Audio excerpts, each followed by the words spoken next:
আজব এই মানুষ, তাতে তো কোনো সন্দেহ নেই।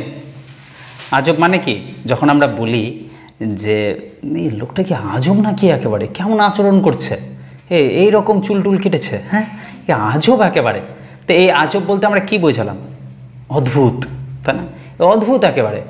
দেখো, যদি বাঙালির কথা বলো, মানে নিজেদেরই কথা যদি আমরা বলো, তো আমরা তো বাস্তবে অদ্ভুত। অদ্ভুত নাকি বাস্তবিক ভূত সে অন্য কথা, কিন্তু সত্যি আমাদেরকে যদি গোটা পৃথিবীর মানচিত্রের যে কোনো জায়গায় ছেড়ে দেওয়া যায়, তো আমরা এমন কিছু কাণ্ড করব যে গোটা পৃথিবীর মানুষ কিন্তু একদম সঙ্গে সঙ্গে বলে দেবে যে কোন মানচিত্র থেকে ছিটকে চলে এসেছে।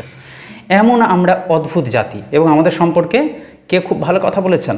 নবারুণ ভট্টাচার্য। সে তো বাঙালি জাতি সম্পর্কে তিনি খুবই প্রশংসায় পঞ্চমুখ।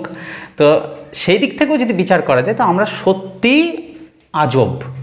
এবং আমরা যেখানে থাকি সেই প্লেসটাও নিশ্চয়ই আজব হবে। কিন্তু যদি এমনটা বলা যায় যে অমুক জায়গায় গেছিলাম, মেলাটাতে গেছিলাম, এবং ওখানে সব আজব আজব জিনিস বিক্রি হচ্ছিল, আমি মানে ওখান থেকে ফিরে এসে আমি কিভাবে বলে বোঝাবো আমি বুঝতে পারছি না। তার মানেটা কি? ওখানে সব অদ্ভুত জিনিস পাওয়া যাচ্ছিল, যা চারদিকে অন্য কোথাও পাওয়া যায় না। একজন লেখক বা প্রাবন্ধিক, যার কথা আমরা আগেও পড়েছি, যেটার নাম ছিল বই কেনা, সৈয়দ মুস্তফা আলী, তিনি বলছেন যে তিনি নিজের ব্যক্তিগত জীবনে, তিনি কিন্তু ব্যক্তিগত জীবনে প্রচুর জায়গা ঘুরেছেন, ভ্রমণ করেছেন, প্রচুর দেশ ঘুরেছেন। এইবার সমস্ত ঘুরে টুরে তিনি কলকাতায় এসেছেন, এবং তিনি সারা জীবনে অনেকবার একটা কথা লোকের কাছে শুনেছেন। কি কথা? যে আজব শহর এই কলকাতা। এই কলকাতাটা হচ্ছে আজব শহর, মানে ভিন্ন ভিন্ন ধরনের সংস্কৃতি আর বৈশিষ্ট্যে ভরপুর আছে, বিভিন্ন ধরনের জীবনযাপনে ভরপুর এই কলকাতা। এ আজব একটা শহর, এই ধরনের শহর অন্য কোথাও পাওয়া যাবে না, সব দিক থেকে পরিপূর্ণ এই শহর।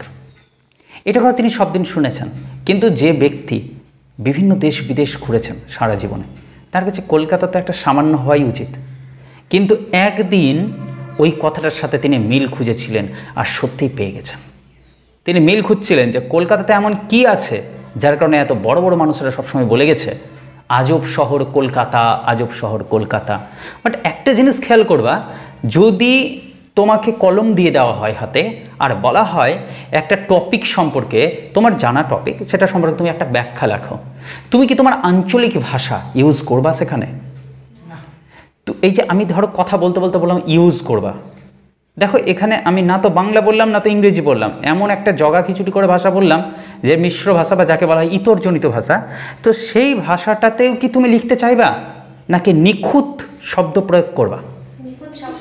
এবার যদি তোমাকে কেউ বলা হয় তোমার লেখাটা বইয়ে প্রকাশ করা হবে, তাহলে আরও নিখুঁত করবা, আরও স্পষ্ট করবা, আরও প্রাঞ্জল করবা, শক্তিশালী শব্দ প্রয়োগ করবা, ভাষা প্রয়োগ করবা, স্বাভাবিক, যুক্তিগুলোও দিবা অসাধারণ। এবার যদি দেখো যে তুমি অলরেডি একজন বিখ্যাত লেখক, তারপরে তুমি একটা বই লিখছো, আর সেই সময় লেখাটা কী হবে? আরও সতর্কতার সাথে লেখা হবে। কিন্তু যদি এমনটা হয়, তোমার হঠাৎ করে মনে হলো আমি যত বড় বিখ্যাত লেখক হই না কেন, বাট আমি লিখব একটা আড্ডার স্টাইলে। আড্ডা দেওয়ার সময় মানুষ কী করে? এই নিয়ে বেনিয়ে যে কোনো ধরনের কথা, যে কোনো ধরনের ভয়েস প্রয়োগ করা যায়, তাই না? যে কোনো ধরনের কথা আমি প্রয়োগ করে গল্প করছি তোমার সাথে, তো গল্পটাকে তো আড্ডা বলা হয়। আড্ডার স্টাইলে, আড্ডার ছলে যদি কোনো লেখক কিছু লেখে, তাহলে সেখান থেকে নিশ্চয়ই তুমি সব শব্দ যে অসাধারণ পাবা তা নয়, এমন কতগুলো শব্দ পাবা যেখান থেকে তুমি বুঝতে পারবে আচ্ছা এই ধরনের শব্দ প্রবন্ধও প্রয়োগ করা যায়। প্রবন্ধ জিনিসটাই এইরকম, যেখানে তথ্যে ভরপুর তথ্য থাকবে, প্রচুর যুক্তিসম্মত কথা থাকবে, যেখান থেকে তুমি প্রচুর জ্ঞান পাবা। কিন্তু সৈয়দ মুস্তফা আলী তিনি বলছেন যে আমি একদিন বাজার থেকে বাড়ি ফিরছিলাম, আর ভীষণ বৃষ্টি হলো, এত বৃষ্টি যে কি বলবো, কত বৃষ্টি, চারিদিকে বাসে উঠবো না, ভিড়, ট্যাক্সিতে যাব না কারণ অনেক টাকা লাগবে, ট্রামে উঠতে গেলে খুব তাড়াহুড়ো করে উঠতে হবে, তাড়াহুড়ো করে নামতে হবে, ধাক্কাধাক্কির ব্যাপার আছে, শরীরে অত আর শক্তি নেই, আমি কি করব? ঠিক আছে, আমার 2 চাকাই ভরসা। তখন 2 চাকা মানে 2টো পা, সাইকেল নয়। বাউল গানের একটি লাইন, 2টোই চাকা, আমার তো কেবল 2টোই চাকা, এই 2 পায়ে ভর করে ও গোটা পৃথিবী ঘুরছে। তো কোথাও যেন তিনি ঘরে ফিরবেন বলে ভাবছেন, এমন সময় এত বৃষ্টি এসেছে যে তার যেন পথ হারিয়ে ফেলেছে। বাস্তবে কি তিনি পথ হারিয়েছেন? না। পথ হারিয়ে গেলে যেমন মানুষ বিভ্রান্ত হয়ে যায়, তেমনি প্রচণ্ড ঝড় বৃষ্টিতে, বাতাসে আর জলের ঝাপটাতে যখন তিনি দেখছেন যে তার কাছে ছাতাও নাই এবং কোনো উপায় নেই বাড়িতে ফেরার, তখন কিন্তু রাস্তা হারিয়ে ফেলার মতোই ভয়, যে আমি বাড়িতে ফিরবো কীভাবে, একই রকম ভয়। এমন সময়ে তিনি ঢুকলেন একটা দোকানে। দোকানটাই ছিল অদ্ভুত। কী সেই দোকান? তার জন্য আমাদেরকে পড়তে হবে। তো বের করে, আজব শহর কলকাতা, পঞ্চতন্ত্র শুনেছ? একটা কি? আচ্ছা, গ্রন্থ মানে গদ্য গ্রন্থ, প্রবন্ধ লেখা আছে যে গ্রন্থ অনেক। তার প্রথম গ্রন্থটা, প্রথম গদ্যটা, না তুমি পারবে না, অন্য কেউ বলো। প্রথম গদ্যটার নাম কি, যেটা আমাদের অলরেডি পড়া হয়ে গেছে? কেউ বল? হ্যাঁ, বই কেনা। সাবাস, সুন্দর। বই কেনাতে কি বলেছিল লেখক? ব্যঙ্গ করেছিল না, বাঙালিরা বই কেনে না, বই কিনতে গেলে যত তাদের নালিশ, বইয়ের দাম বেশি, বই কিনে আমি ফকির হয়ে যাব, এই হবে সেই হবে, হ্যান হবে তেন হবে, কত কথা, কত অজুহাত। এইখানে বলবে অন্য কথা। এবার রেডি হও। এ কলকাতা হচ্ছে মিশ্র সংস্কৃতির মানুষের বসবাসের জায়গা। সব পাবে এখানে, তুমি ভালোও পাবে, মন্দও পাবে, মাঝারিও পাবে, খুব মাঝারি পাবে, খুব উচ্চ পাবে, সব পাবে এখানে। খিচুড়ি। তো শুরু করা যাক সেই ঘটনাটা। বৃষ্টি পড়ার সময় তিনি একটা দোকানে ঢুকলেন আর দেখতে পেলেন একজন সুইট। সুইট মানেই হচ্ছে নারী, জানো? হ্যাঁ, পুরুষেরা কি সুইট নয়? কি বলছে এরা? কিন্তু নারীকে সুইট বানালো কে? পুরুষ। সৈয়দ মুস্তফা আলী পুরুষ, তিনি কথা বলছেন এবং দেখবা কি চমৎকার সে বর্ণনা। শুরু করা যাক তাহলে। কি বলছে? আজব শহর কলকাতা। প্রথম কথা, আচ্ছা আমরা তো মজা করে বলি না, ধরো একটা গ্রামের নাম মালতীপুর, মানুষের কি বলে? মালতীপুর। কেন বলে? আরে আড্ডা, কথা বলতে কি এইভাবেই বলে মানুষ, একটু বিকৃত করে বলে। তিনিও কলকাতাকে বলছে কলকাতা। কেমন লাগছে? এটা একটা আড্ডার ছলে বলা। তুমি ভাবিও না যে তিনি লিখবেন বলে বসেছেন পাকা পাকা কথা। সত্যি পাকা পাকা কথা লিখবে, অসাধারণ তথ্য আছে, জ্ঞান আছে লেখকের, মারাত্মক। কিন্তু তবু তিনি আড্ডার ছলে লিখতে চাইছেন। তো বলো, ভালোবেসে পড়তে পারবে তো? আড্ডা আড্ডা। কি বলছে দেখো, বলছে আজব শহর কলকাতা, ছেলেবেলা থেকে শুনে আসছি। এখন যদি প্রশ্ন হয় ছেলেবেলা থেকে কি শুনে আসছেন লেখক? মানে কলকাতা শহর হচ্ছে অত্যন্ত অদ্ভুত, এর সঠিক পরিচয় সহজে পাওয়া যায় না, হ্যাঁ না? বুড়ো হতে চললুম তবু তার প্রমাণ পেলুম কমই। মানে লেখক নিজে বুড়ো হতে চললেন অথচ সেটার প্রমাণ খুব কমই পেয়েছেন। কেন এই আজব শহর কলকাতা? কি এমন আছে কলকাতাতে যার কারণে অত মানুষেরাই বলেছেন যে কলকাতা হচ্ছে আজব শহর? কেন বলেছেন? কি আছে কলকাতায়? সেটার পরিচয় এখনো তিনি পেলেন না, তিনি বুড়ো হতে চললেন। এমন সময় ঘটছে সেই ঘটনা। তাই নিয়ে একখানা প্রামাণিক প্রবন্ধ লিখব ভাবছি, এমন সময় নামলো জোর বৃষ্টি। প্রামাণিক মানে কি? অনেক তথ্য দিয়ে তিনি লিখবেন ভাবলেন, যে আজব শহর কলকাতা সম্পর্কে তিনি লিখবেন এবং লিখবেন যে আমি সারাটা জীবন কেটে গেল, আমি বুঝতে পারলাম না কলকাতা শহরটাকে সবাই আজব শহর কেন বলে। কি এমন আছে? আমার চোখে তো এইরকম অদ্ভুত কিছু ধরা পড়েনি কোনোদিন। তো সেই রকম তথ্য প্রমাণ দিয়ে লিখব একখানা প্রবন্ধ। এই জন্য কলম ধরলাম। আর কি বলবো, ভাবতে ভাবতে বৃষ্টি চলে আসলো। সেও কি যেমন তেমন বৃষ্টি, বৃষ্টি ঝেঁপে বৃষ্টি, যে না ধান টান দিবে মেপে না, অক্ষর দেব মেপে। উনি তো লিখছেন, ওই ধানের ব্যবসাদার আছে। আশ্চর্য কথা, পাগলা মানুষ একবারে। ওটা কৃষকরা বলেছিল, যখন বৃষ্টি আসছে না তখন আকাশের দিকে তাকিয়ে বলেছিল বৃষ্টি ঝেপে তোকে ধান দেব মেপে। আমাদের কি এই বৃষ্টি হচ্ছে স্রোত, চিন্তার স্রোত। আসুক, অনেক অক্ষর দেব, সব জায়গাতে একই লাগিয়ে দিচ্ছ তোমরা, ধান দিব মেপে।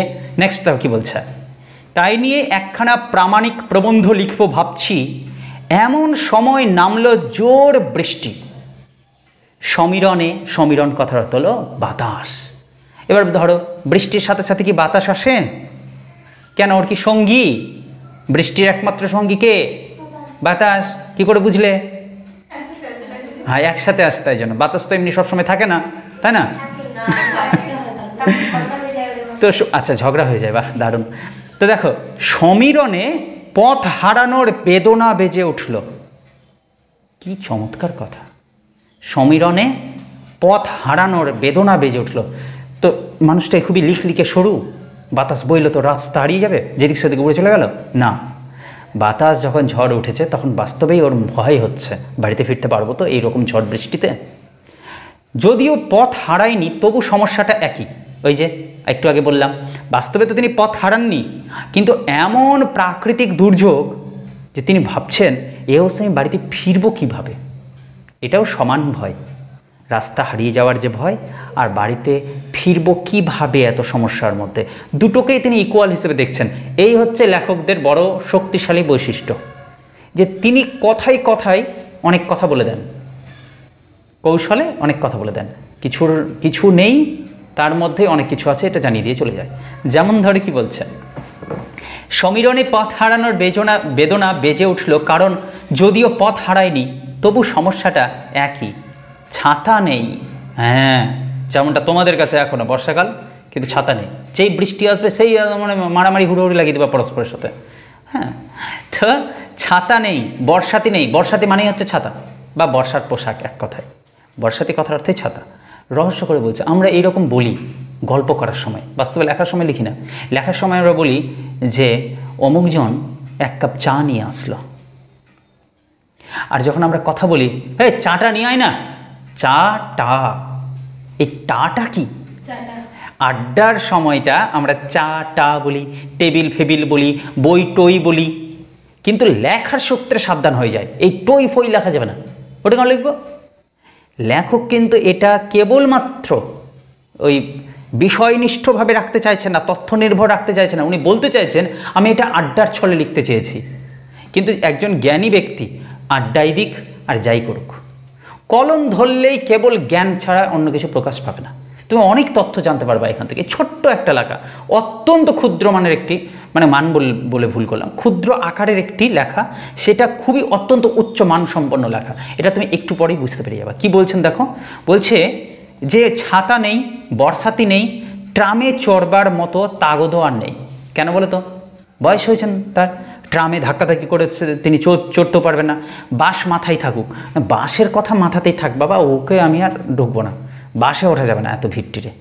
আর ট্যাক্সি চড়তে বুক কচকচ করে। কেন বুক কচকচ করে? কি মানে কি বললো তো? নো নো নো নো, হ্যাঁ, ট্যাক্সিতে উঠতে গেলে অনেক টাকা লাগবে, তাই বুকটা কচকচ কচকচ করছে। আরে বুক কচকচ করছে মানে বুক পকেটে থাকার টাকা কষ্ট হচ্ছে, ফলে ওখানেও যাওয়া যাবে না। নেক্সট কি বলছে, কাজেই বাড়ি ফেরার চিন্তার বেদনাটা পথ হারানোর মতোই হলো। তোমার কাছে ওই লাইনটা থেকে কোশ্চেন আসার সম্ভাবনা, যে যদিও পথ হারায়নি তবু সমস্যাটা একই। তিনি পথ না হারিয়েও কেন পথ হারানোর সাথে সমস্যাটাকে জড়িয়ে ফেলছেন? কারণ এমন কতগুলো সমস্যা তার কাছে পৌঁছেছে, যার কারণে তার মনে হচ্ছে পথ যদি আমি নাও হারিয়ে ফেলি, তারপরেও কিন্তু আমি ওই পথ পার করব কিভাবে? বাসে উঠতে পারবো না, ট্রামে উঠতে পারবো না, ছাতা নেই, আর ট্যাক্সিতে ওঠাও সমস্যা, পয়সার ব্যাপার, অনেক টাকার ব্যাপার। ফলে বাড়ি ফেরার চিন্তাটা এবং চিন্তার যে বেদনা, সে বেদনাটা পথ হারানোর মতোই হয়ে উঠল। এমন সময় সপ্রমাণ হয়ে গেল কলকাতা আজব শহর। এবার এমন মুহূর্তে আমার একদম প্রমাণ হয়ে গেল আমার চোখের মধ্যে, চোখের সামনেই, যে সত্যি কলকাতাটা হচ্ছে একটা আজব শহর। সামনে দেখি বড় বড় হরফে লেখা ফ্রেঞ্চ বুক শপ, মানে ফরাসি ভাষায় লেখা বই যেখানে বিক্রি হয়, সেই দোকানটার উপর দিকে লেখা আছে কি, বাইরের দিকে ফ্রেঞ্চ বুক শপ। এবার ওই দোকানটাতে ঢুকবো আমরা। কি বলছে, খেয়েছে। তিনি মজা করে বলছে, আমরা বলি না বেশি মাতব্বর কি না কি ব্যাপার, এই যে কথাটা বলি, তিনি ওইটাকে ওই আড্ডার ছেলে বলে খেয়েছে রে। সম্ভব নাকি? কলকাতাতে ফ্রেঞ্চ ভাষার বই কে আবার পড়বে? বাংলা বই বিক্রি হয় না, বাঙালিরা নিজেরা নিজে ফ্রেঞ্চ ভাষার বই। ফরাসি দোকানদার এ কি নিজে মরবে নাকি? যেটুকু পুঁজি আছে সেটাও নষ্ট করতে বসেছে। এ দোকান করে কী লাভ? কেউ কিনবেই না হয়তো বই। এগুলো ফ্রেঞ্চ ভাষা জানেই না তো কী কিনবে? বাংলাটাই ঠিকঠাক না, মানে বাংলাটা জানতে গেলেও কদর নাই। এবার ফ্রেঞ্চ ভাষা আমার নিজের মাতৃভাষাকে মানে না, আবার অন্য মাতৃভাষা। খেয়েছে, নিশ্চয়ই কোনো ফরাসি পথ হারিয়ে কলকাতায় এসে পড়েছে, আর যে 2টি পয়সা ট্যাঁকে আছে, ট্যাঁক মানে হচ্ছে তহবিল, আগে এমনি বলতো, আঞ্চলিক ভাষায় বলতো ট্যাঁক, এখন আমরা কি বলি পার্স, বা মানি ব্যাগ, হ্যাঁ, তহবিল বলা হতো বা ট্যাঁক বলা হতো। তো বলছে যে বোধহয় কোনো ফরাসি মানুষ, তিনি দোকানটাতে ঢুকেননি কিন্তু অনুমান করছেন আর বলছেন আমাদেরকে, বোধহয় কোনো ফরাসি মানুষ পথ হারিয়ে এসে পড়েছে কলকাতায়, আর তার ট্যাঁকে যে মাত্র 2টো পয়সা ছিল, সেই পয়সাকে খোয়াবার জন্য, মানে নষ্ট করার জন্য এই ধরনের ব্যবসা খুলে বসেছে। বইয়ের দোকান, তাও আবার ফরাসি বই বিক্রি করবে কলকাতার মতো একটা জায়গাতে, যেখানে বই সাধারণত বাংলা ভাষার বই কিনা হচ্ছে না, কি দুনিয়ার মানুষ কিনছে না, পড়ছে না, সেখানে ও ফ্রেঞ্চ ভাষার বই রেখেছে। কোনো মানে হয়? নিশ্চয় লোকটা মানে পথ হারিয়ে কলকাতায় এসে পড়েছে, ফরাসি লোক, আর এসেছে যে কটা পয়সা ছিল সেটাও নষ্ট করার জন্য নেমে পড়েছে। আমাদের বাবারা বলে না, হ্যাঁ আমাদের বাবারা মানে অনেকের বাবারা বলে, আমার বাবা তো বলেই না, ঠিক আছে, যে কি বলে বলো তো, যে কি যেটা ছিল পয়সা সব জলে চলে গেল। এর মানে এই না যে তুমি জলে খুঁজতে চলে আবার টাকা, যে কোথায় আছে, কোথায় ফেলেছে টাকাটা, না, এর মানে হলো সর্বনাশ করে দিল, যে টাকাটি ছিল আমার সব সর্বনাশ করে দিল ছেলেতে। এর মানেটা কি? এর মানেটার সাথে যেটা আমরা লিঙ্ক পাচ্ছি সেটা হচ্ছে, এই ফরাসি লোকটা এক তো পথ হারিয়ে কলকাতায় এসে পড়েছে, তারপরে যে কটা টাকা ছিল ভাবলো কিছু ব্যবসা করে অনেক পয়সা করব, আর করতে গিয়েও করে বসলো কি ফরাসি বইয়ের দোকান, তো আবার কলকাতার বুকে। মানে হয়েছে সর্বনাশ, হয়েছে, খেয়েছে, নিজেকে খেয়েছে পুরোটা, শেষ। এইখানে এই ধরনের একটা ব্যঙ্গ বিদ্রুপ তিনি আগেই করে দিলেন দোকানটাতে না ঢুকেই। এবার কি হচ্ছে দেখো, সেই ক্ষেত্রে আমাদেরকে একটু মানে বলে দিচ্ছে যে প্রকাশকরা সাধারণত কি বলে।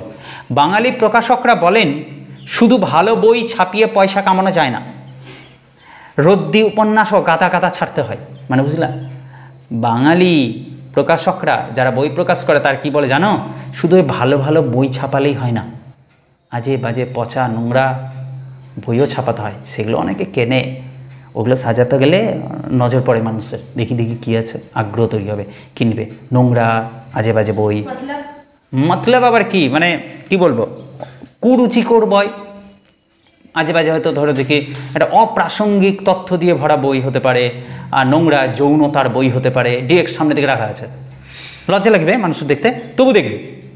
এই যে আকর্ষণীয় কিছু অদ্ভুত অদ্ভুত বই, নোংরা, আবার আজে বাজে গল্প, ভালো না রাইটারটা তাও রেখেছে।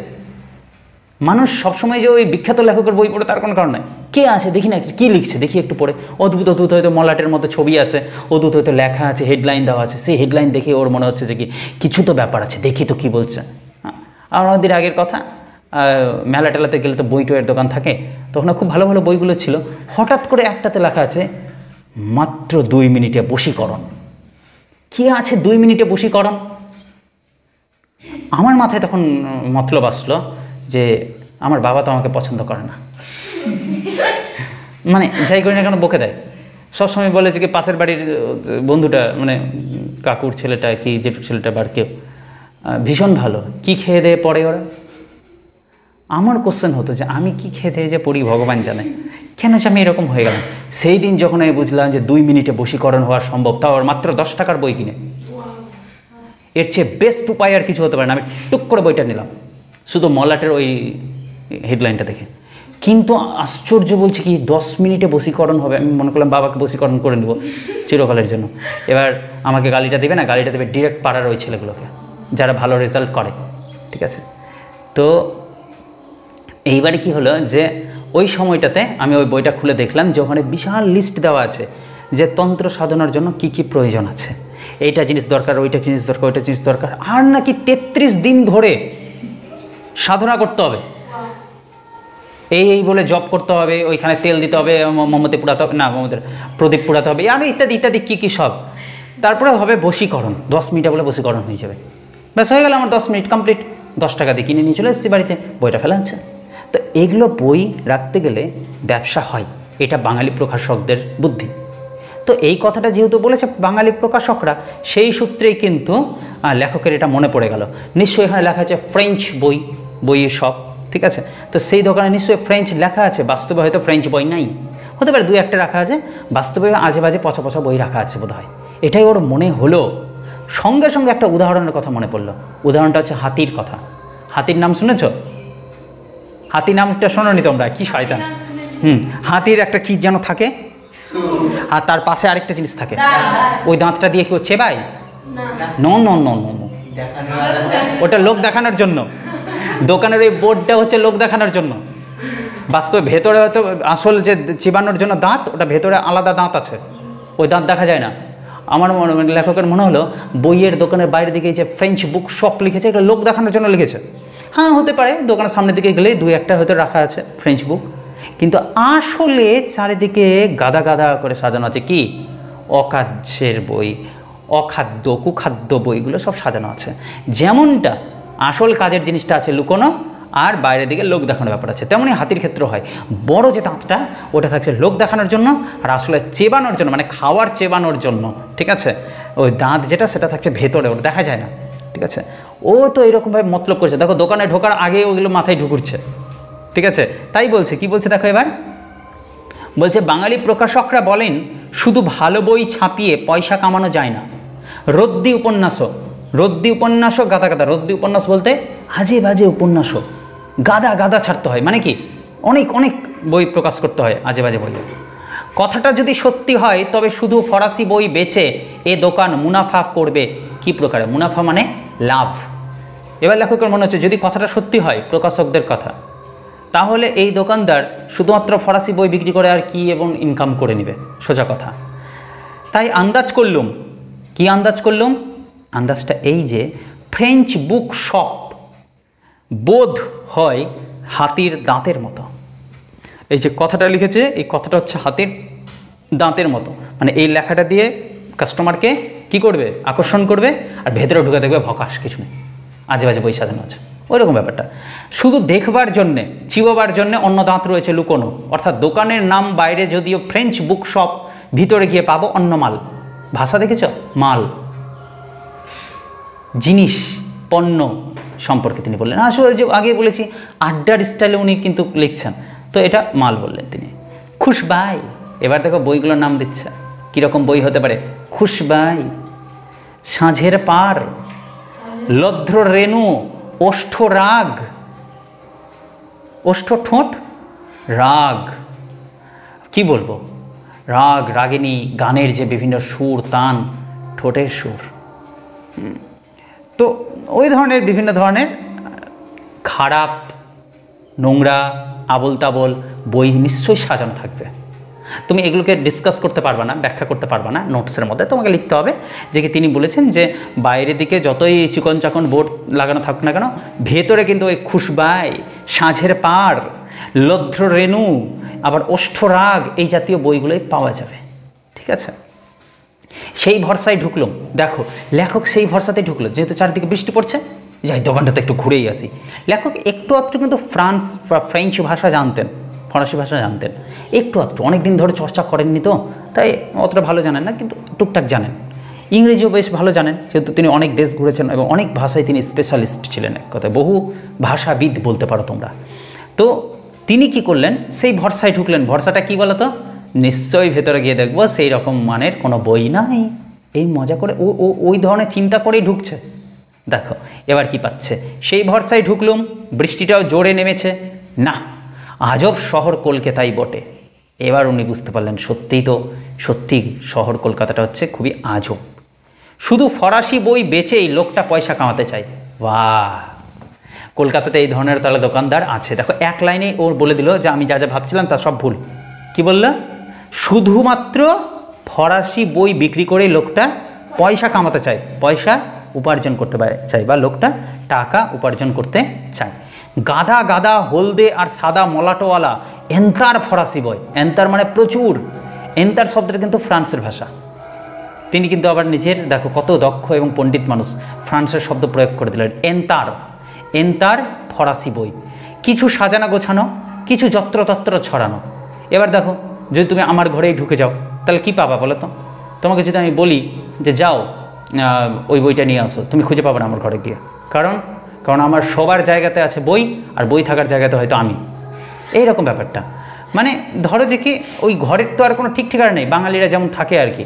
এবার বই গোছগাছের কথা যদি বলো তো কারো ক্ষমতা নাই বাইরে থেকে গিয়ে বইটা বের করে দেবে। কারণ কিন্তু আমি আবার এক কথায় পারবো, কি করে পারবো? কারণ আমার নির্দিষ্ট কিছু রুলস আছে অগোছালোর ক্ষেত্রে। অগোছালোর ক্ষেত্রে যে রুলস এবং সৌন্দর্য সেটা কেবল আমি বুঝতে পারবো, অন্য কেউ বুঝতে পারবে না। হঠাৎ করে তুমি যে কোনো দোকানে ঢুকলে পাবা না। বাঙালিদের দোকানগুলো ওই রকম একটু অগোছালো করে রাখবে। যেমন অগোছালোভাবে থাকে টাইপরাইটারের অক্ষরগুলো, দেখেছো? কম্পিউটার চালাবার সময়, ল্যাপটপ চালানোর সময় যে অক্ষরগুলো থাকে, সেই যে অক্ষরগুলো ABCDEFGH এভাবে সাজানো থাকে না, সব অগোছালো। যে চালাতে জানে সে দেখবা কত দ্রুত চালাচ্ছে, আর যে চালাতে জানে না সে চারটা চোখ নিয়ে, মানে দুটো চোখ নিয়ে খুঁজেও পাবে না সহজে। আমি এখনও পর্যন্ত মাঝে মাঝে খুঁজে পাই না কি ওটা এই কোণে ঢুকে আছে, আমি এই কোণে খুঁজছি, মহা জ্বালা। না মোবাইলে না, মোবাইলের কথা বলতে নেই, যাই হোক। মোবাইলে কি বলো তো, মোবাইলে ছোটো জিনিস তো ওই জন্য হয়ে যায়, আর কম্পিউটার বড় জিনিস কি না, টাইপরাইটার যেহেতু বড় জিনিস ওই জন্য হয় না। তো ওইখানে যেমন অক্ষরগুলো সব অগোছালো থাকে, ওই দোকানদারেরও সমস্ত অগোছালো থাকবে, স্বাভাবিক ব্যাপার। সত্যি অগোছালো থাকার যাই থাক, চারিদিকে শুধু ফরাসি বই আর ফরাসি বই। তিনি অবাক হয়ে গেলেন, এত ফরাসি বই কলকাতার বাজারে বিক্রি করছে, উদ্দেশ্য কী আছে এই দোকানদারের? পরে জানতে পারছে এর উদ্দেশ্য হচ্ছে ফরাসি ভাষা আর সাহিত্যের প্রচার করা। আহা, আর আমরা বাংলা ভাষা আর সাহিত্যকে প্রচার করে উঠতে পারছি না, নিজেদেরই মধ্যে, নিজেদেরই ছেলে মেয়েদের কাছে পৌঁছে দিতে পারছি না বাংলার যে সৌন্দর্য, অথচ ওরা অন্য দেশে এসে নিজেদের সাহিত্য এবং ভাষাকে প্রচার করার চেষ্টা করছেন। এর জন্য তো একটা ছোট্ট হাততালি হওয়া দরকার, তাই না বল? সেই মহিলার জন্য। নেক্সট কি বলছে? বলছে সেই ভরসায় ঢুকলুম, বৃষ্টিটাও জোরে নেমেছে, না আজব শহর কলকাতাই বটে, শুধু ফরাসি বই বেচেই লোকটা পয়সা কামাতে চায়, গাদা গাদা হলদে আর সাদা মলাটওয়ালা এন্তার ফরাসি বই, কিছু সাজানো গোছানো, কিছু যত্রতত্র ছড়ানো। ফরাসি দোকানদার কলকাতায় এসে বাঙালি হয়ে গিয়েছে, মানে বুঝলা, এ হচ্ছে বাঙালি জাতি। যে কোনো জাতি এখানে আসুক এর মতো ঠিক হয়ে যাবে, এত ভালো ভালো বৈশিষ্ট্য এর। হ্যাঁ, মানে বুঝলে তো, কিছু বই সাজানো গোছানো, কিছু হচ্ছে যত্রতত্র ছড়ানো।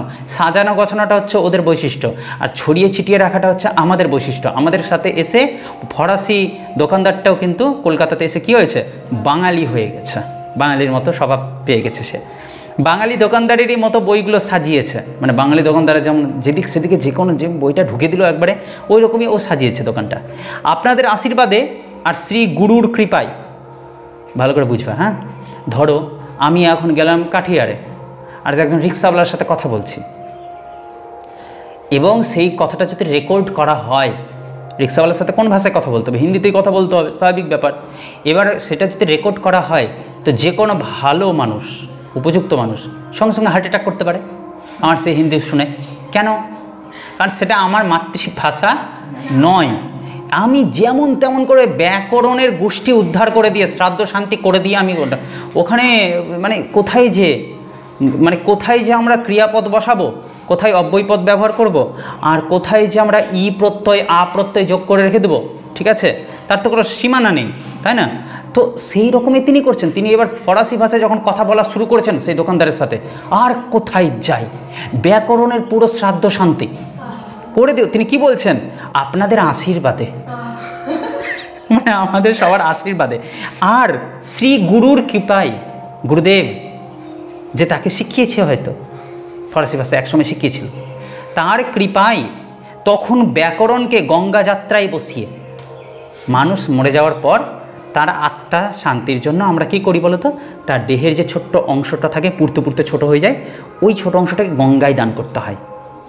হিন্দু শাস্ত্র বা পুরাণ শাস্ত্র অনুসারে গঙ্গায় দিতে গেলে সে স্বর্গ লাভ করে, না আরামে থাকে তার, মানে পরবর্তী মানে জন্ম যদি হওয়ার কথা হয় তো শান্তিতে হবে ইত্যাদিতে, তো মানে এক কথায় স্বর্গ লাভ করলাম।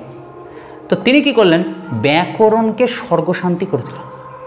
ফরাসি ভাষার যে ব্যাকরণ তা একটুও মানলেন না তিনি তার মাথায় আসছে না যে ব্যাকরণটা সাজানো হলো কিনা, হড়হড় করে বলতে শুরু করে দিয়েছেন ফরাসি ভাষায়, ভুল ত্রুটি যাই হোক, এবং তিনি বলছেন আমি শ্রী গুরুর কৃপায় আর আপনাদের আশীর্বাদে তখন ব্যাকরণকে গঙ্গা যাত্রায় বসিয়ে উচ্চারণের মাথায় ঘোল ঢেলে, দেখো আমরা যদি ইংরেজি পড়ি ও ইংরেজি কিন্তু ইংরেজদের মতো উচ্চারণ হচ্ছে না, বাস্তব তো এটাই, তাই না?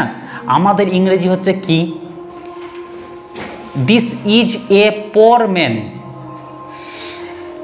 ইংরেজরা তো এইভাবে উচ্চারণ করে না, this is a poor man. Poor man বলে না, এ বলে না, ওটা অয়ে জফলা তো এই যে উচ্চারণ ওদের আর আমাদের যে উচ্চারণ, আমরা যখন ওদের ভাষাটাকে উচ্চারণ করি তাতে কি হলো বলো তো, ওই উচ্চারণের মাথায় তুমি ঘোল ঢেলে দিলা, ব্যাকরণের শ্রাদ্ধ শান্তি করে দিলা, সব শেষ, ওই উচ্চারণে আর সৌন্দর্য থাকলো না। লেখকও সেটাই করে বসছেন।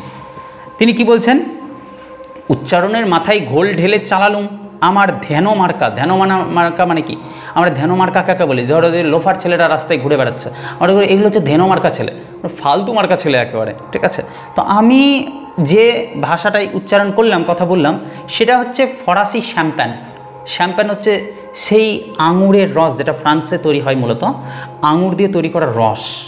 তো তিনি বলছেন আমি ওই ফরাসি শ্যাম্প্যানটাকেই চালালাম আমার ধ্যান মার্কা শব্দ দিয়ে, মানে যেমন খুশি তেমনভাবে সাজিয়ে টাজিয়ে আমি কোনো মতো কাজ চালাবার গোছের শুরু করলাম কথা বলতে। মেম সাহেব খুশ, মানে মেম সাহেব এত কলকাতার মানুষের মধ্যে, বাঙালি মানুষের মধ্যে নিজের ভাষার মাতৃভাষায় বলা মানুষকে পেয়ে দারুণ খুশি হয়েছেন। যেমন ধরো যদি আমি এখন ইসে চলে যাই, কাঠিয়ারে চলে যাই, আর সেই সময় আমার হিন্দিতে যা কষ্ট হচ্ছে কথা, মানে আমার শব্দ ভাণ্ডার নাই তো, যেমন তেমন করে মানে জায়েঙ্গা কায়েঙ্গা করে দিয়ে একবারে শেষ করে তাড়াতাড়ি করে শেষ করছি। আর তখন যদি হ্যাঁ তুম কাহা জায়েঙ্গা বলে দিলাম, ঠিক আছে, হাম কাহা যায়েঙ্গি বলে দিলাম, যে সে বলে দিলাম।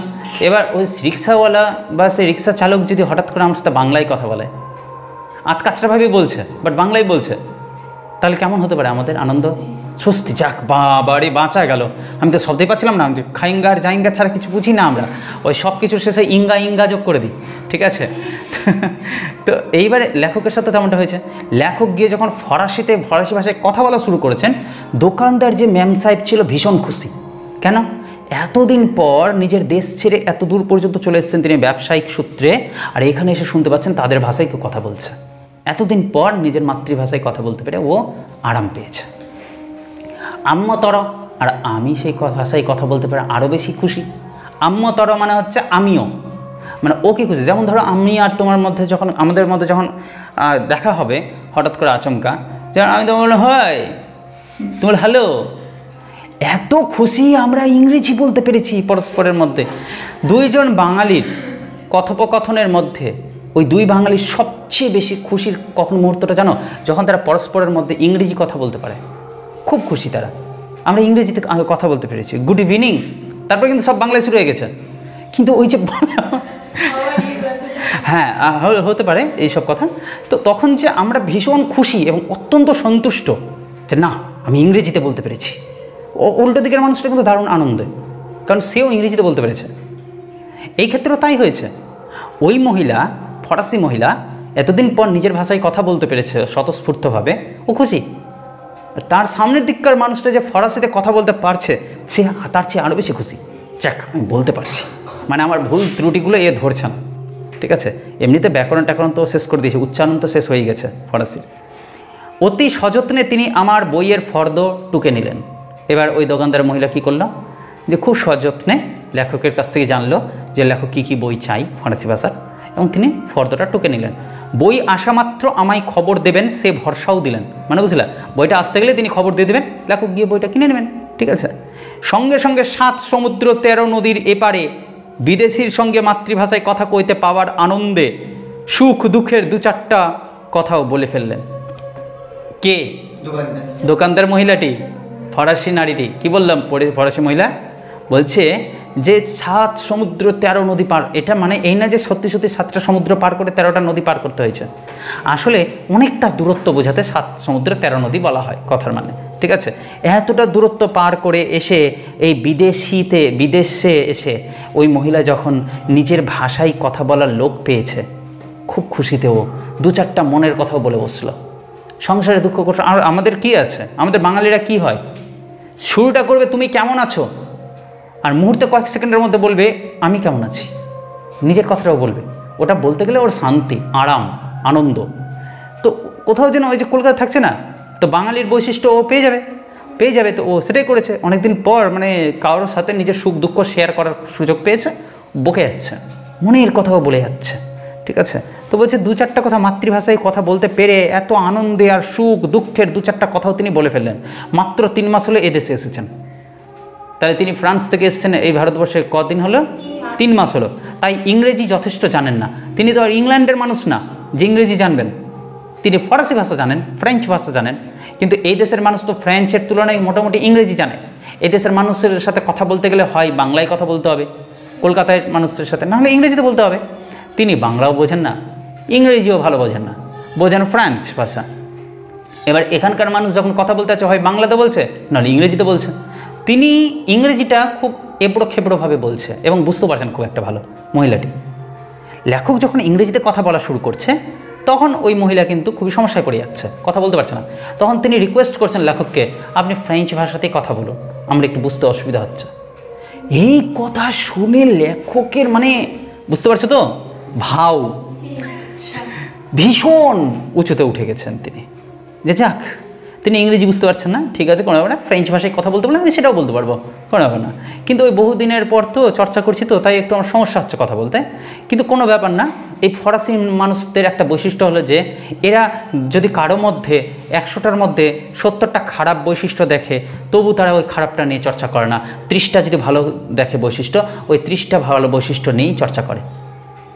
মানে ওরা পুরোপুরি বাঙালি নয়। বাঙালিরা কি করে? সর্বাধিক ক্ষেত্রে কি খোঁজে? ভুল ত্রুটিগুলো খোঁজে, খারাপটা খোঁজে, নিন্দা করার বৈশিষ্ট্য খোঁজে। আর ফরাসিরা হচ্ছে ঠিক উল্টোটা, ভালোটা যেখানেই দেখতে পেলে একটা ভালো যদি দেখতে পাই ওটা নিয়ে যেন প্রশংসায় পঞ্চমুখ। ফলে লেখক যখন ফরাসি ভাষায় কথা বলছে অনেক ভুল হচ্ছে তার, কিন্তু সেই মহিলা অত্যন্ত খুশি, তিনি ধন্যবাদ বলছেন এবং তার খুব প্রশংসা করছেন যে অসাধারণ অসাধারণ, খুব ভালো লাগছে আপনার কাছ থেকে আমাদের মাতৃভাষায় কথা শুনতে পেয়ে। কিন্তু লেখক জানেন যে তিনি নিজে অনেক ব্যাকরণে ভুল করছেন, অনেক ব্যাকরণ ভুল করছেন, অনেক প্রবলেম করছেন তিনি, কিন্তু ওই মহিলা সেই ভুলগুলোকে প্রশ্রয় দিচ্ছে না, বরং তিনি প্রশংসাই করছেন ঠিকগুলোর জন্য। কি বলছেন? মাত্র 3 মাস হলো এই দেশে এসেছেন, তাই ইংরেজি যথেষ্ট জানেন না, তবে কাজ চালিয়ে নিতে পারেন। বইয়ের দোকান তার নয়, তার কিন্তু এই বইয়ের দোকানটা নয়, ওই মেয়েটার বইয়ের দোকান নয়, বলছে এক বান্ধবীর বইয়ের দোকান। এক বান্ধবী সে বইয়ের দোকানটা করেছে, তার অনুপস্থিতিতে, সে ওই সময় নাই দোকানটাতে, তাই জন্য তিনি বসেছেন। তিনি কেন বসেছেন? তিনি বসেছেন তার অনুপস্থিতিতে শুধুমাত্র ফরাসি ভাষা ও সাহিত্যের প্রচার কামনায় দোকানে বসেছেন। শুধুমাত্র তিনি প্রচার করতে চান, নিজের ভাষা সাহিত্যকে প্রচার করতে চান। এই জায়গাতে কিন্তু একটা কথা তোমাদের ভালো করে ভেবে দেখো তো, ভাষা, সংস্কৃতি, সাহিত্য এগুলো কি প্রচার করার বিষয়? এগুলো তো ভালো লাগা বিষয়, মানুষ ছুটে আসবে। আচ্ছা, কোনটা বেশি দরকারি বলো তো সমাজে, মদ না দুধ? দুধ। কিন্তু ভালো করে খেয়াল করো, মদের দোকানদার মদখানাতে বসে থাকে, ভাটিতে বসে থাকে, আর লাইন দিয়ে সবাই মদ খায় কিনে কিনে। আর দুধ প্রত্যেকের বাড়িতে দুধ বিক্রেতাকে দিতে যেতে হয়। বই নিয়ে এসে, ফ্রান্স থেকে বই নিয়ে এসে তারা বিক্রি করছে কোথায়? ভারতবর্ষে, কলকাতাতে। মানুষ এসে কিনবে বলে, তবু কেনে না, তাই প্রচার চালাতে হয়। তো তুলসীদাস একটি কথা বলেছেন। তুলসীদাস কে সেটা আগে আমরা একটু জেনে নিই। বাঙালি কবিদের একজন অত্যন্ত প্রিয় কবি, মধ্যযুগের কবি, একজন সন্ত তুলসীদাস। তিনি লিখেছেন রামচরিত মানস। সেখানে রামচন্দ্র এবং সীতার যে কাহিনী লিখেছেন, এত সুন্দর কাহিনী, এত সুন্দর করে তিনি কাব্যটা রচনা করেছেন, খুব সুন্দর, তোমরা কখনো পড়ে দেখতে পারো। তো সেই তুলসীদাস তিনি একটা অসাধারণ কথা বলেছিলেন, সেই কথাটা কিন্তু লেখকের মনে পড়ে গেছে। তিনি বলেছিলেন, পৃথিবীর কি অদ্ভুত রীতি, সুরি, সুরি মানে হলো মদ বিক্রেতা, সুরি দোকানে জেঁকে বসে থাকে আর দুনিয়ার লোক তার দোকানে গিয়ে মদ কেনে। ওদিকে দেখো দুধওয়ালাকে ঘরে ঘরে ধরা দিয়ে দুধ বেচতে যায়। আসলে কি বলতো, ভালো জিনিসটা মানুষের ঘরে ঘরে পৌঁছে দিতে হয়। যেমন ফরাসিরা নিজেদের বই, নিজেদের সাহিত্য, নিজের সংস্কৃতিকে প্রচার করার জন্য, ভাষাকে প্রচার করার জন্য বিভিন্ন জায়গায় ছড়িয়ে ছিটিয়ে এগিয়ে যাচ্ছে বা ছড়িয়ে ছিটিয়ে থাকছে, কিন্তু ভালো জিনিস দিতে গিয়ে মানুষের ঘরে ঘরে পৌঁছাতে হচ্ছে। খারাপ জিনিস তো মানুষ ঠিক সংগ্রহ করে নিচ্ছে, যেমনটা মদের দোকানের মদের যে দোকানদার অর্থাৎ বিক্রেতা, সে তো ঠিক বসে থাকে আরাম করে, আর তার কাছে কিন্তু দৌড়াদৌড়ি করে কারা মদ কিনতে যায় যারা। অথচ দুধ আমাদের উপকারী, তারপরেও কিন্তু দুধটা সবার বাড়িতে বাড়িতে দিতে যেতে হয় দুধ বিক্রেতাকে। তাই জন্য তিনি বলছেন আরেকটি কথা, বুঝলুম কথা সত্যি, এই কথাটা খুব সত্যি, এটা খুব ইম্পর্ট্যান্ট লাইন। কেমন? এতদিন পৃথিবীর লোক প্যারিসে জড়ো হতো ফরাসি বেচবার জন্য, ফ্রান্সের বা ফরাসির দেশের বিষয় মানে বিভিন্ন দ্রব্য বিক্রি করার জন্য প্যারিসের বাজারে কিন্তু গোটা পৃথিবীর মানুষ জড়ো হতো। কিন্তু এমন এসছে একটা দিন যে ফ্রান্সের সমস্ত জিনিস বিক্রি করার জন্য ফরাসিরা কোথায় যাচ্ছে? বিভিন্ন দেশে দেশে এখন বিক্রি করতে যাচ্ছে। কি অদ্ভুত কথা! সে কথা থাক। ইতিমধ্যে একটি বাঙ্গাল ছোকরা দোকানে ঢুকে জিজ্ঞেস করলো কমার্শিয়াল আর্ট সম্বন্ধে কোনো বই আছে কিনা। কথা হলো, আমাদের লেখক ভেবেছিলেন যে কলকাতার মধ্যে আর কোনো বাঙালি এরকম নাই যারা বই পাগল বা অন্য ভাষায় পড়াশোনা করতে ভালোবাসে। কিন্তু সাধারণত তোমরা একটা জিনিস দেখবা, যদি কেউ কোনো একটা বই লিখেছে তো সেই বইটার যে রস স্বাদ সেটা অসাধারণ, কিন্তু সেটাকে যদি তুমি অন্য ভাষায় ট্রান্সলেট করতে যাও তাহলে সেটা হয়ে গেল নকল বা ডুপ্লিকেট বা নকলের কিন্তু সেই রকম সৌন্দর্য থাকে না যেরকম সৌন্দর্য থাকে আসল লেখাটার। তো সেই ছেলেটি কিন্তু কমার্শিয়াল আর্টের বই নিতে গেছে। কমার্শিয়াল মানে বাণিজ্যিক বই, বাণিজ্যিক বিষয়ে ফ্রান্সের লেখকরা কী ভাবেন সেই সব চিন্তাধারা তিনি জানতে চান। সেই ছেলেটি একটা ছোকরা ছিল, বাঙ্গাল কাকে বলছে? বাংলাদেশি মানুষদেরকে পশ্চিম বাংলার মানুষরা কিন্তু বাঙ্গাল করে ডাকে বা বাঙালি বলে ডাকে। কেমন? তো সেই সব বাঙ্গাল একজন ছেলে হঠাৎ দোকানে ঢুকে মেয়েটিকে কি জিজ্ঞাসা করলো, ফরাসি মেয়েটিকে বলল কমার্শিয়াল আর্ট সম্বন্ধে কোনো বই আছে কি না। আর এই কথাটা শুনে পাশে দাঁড়িয়ে দাঁড়িয়ে কিন্তু লেখকের খুব আনন্দ হলো, যাক বাঙালি তাহলে অনেক বেশি এগিয়ে গেছে। আমার মনে বড় আনন্দ হলো, বাঙালি তাহলে বেশ খানিকটা এগিয়ে গিয়েছে, ফরাসি ভাষায় কমার্শিয়াল আর্টের বই খুঁজছে, দারুণ ব্যাপার। যাই হোক, ততক্ষণে আমি একটা খাসা বই পেয়ে গিয়েছি। এই মুহূর্তে দোকান থেকে কিন্তু একটা সুন্দর বই সংগ্রহ করেছেন লেখক। কোন বই? সেটা হচ্ছে হিটলার সম্পর্কে। হিটলারকে জার্মানির একজন অত্যন্ত শক্তিশালী রাষ্ট্রনায়ক, যার কারণে হয়েছিল দ্বিতীয় বিশ্বযুদ্ধ। কেমন?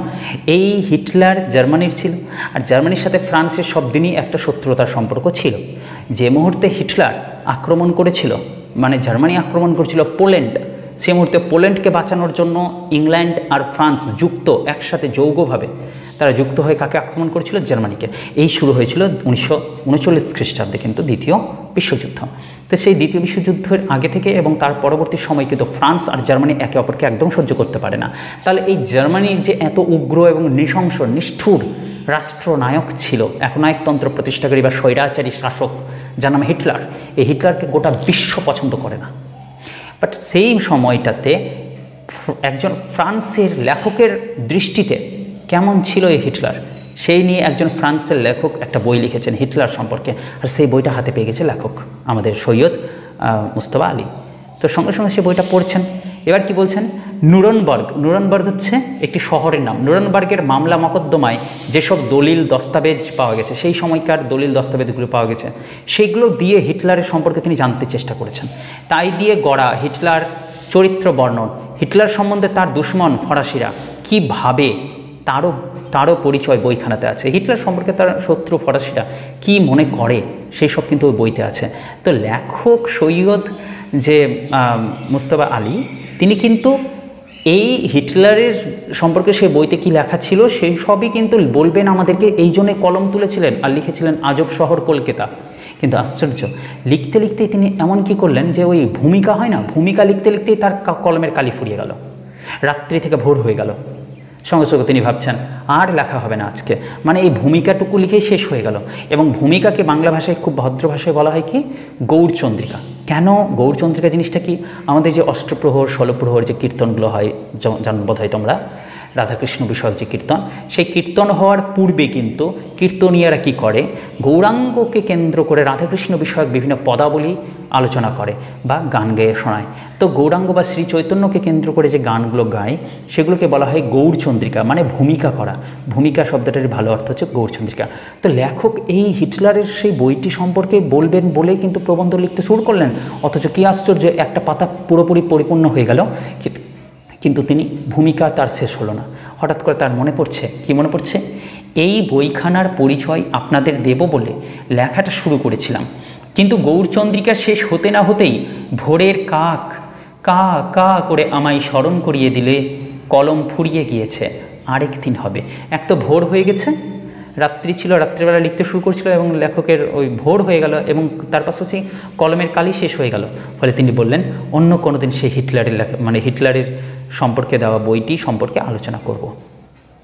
আসলে লেখক প্রতি মুহূর্তে বুঝতে পেরেছেন যে এই কলকাতাকে তিনি এতদিন চিনতে পারেননি, এতদিন ধরে তিনি এই কলকাতাতে আছেন তো কলকাতাকে সঠিকভাবে চিনতে পারেননি, কিন্তু যতই থাকছেন ততই কলকাতা সম্পর্কে অনেক অনেক নতুন নতুন অভিজ্ঞতা হচ্ছে। এই নিয়ে কিন্তু নামকরণটা আজব শহর কলকাতা, কিন্তু কলকাতা তিনি বলেন, তিনি বলেছেন কলকাতা। আসলে আড্ডার সুরে এইরকম শব্দ প্রয়োগ করেছেন, মজা করে তিনি প্রয়োগ করেছেন। কেমন? তো এই হচ্ছে আজব মানে অদ্ভুত শহর কলকাতা, মানে কলকাতা মানে বিভিন্ন বৈশিষ্ট্য পরিপূর্ণ এই কলকাতা। বই কেনা প্রবন্ধে যেমনটা আমরা পেয়েছিলাম যে বই কেনার প্রতি অনাগ্রহী পাঠক, বাঙালি পাঠক, এই বই আজব শহর কলকাতাতে দেখলাম বই পড়ার প্রতি আগ্রহী পাঠক এই বাঙালিরাই। এইভাবে করে কিন্তু লেখক একটা নতুন দৃষ্টান্ত দিতে চেয়েছেন এই প্রবন্ধে। আশা রাখছি ভালো লাগলো তোমাদের, তাই না?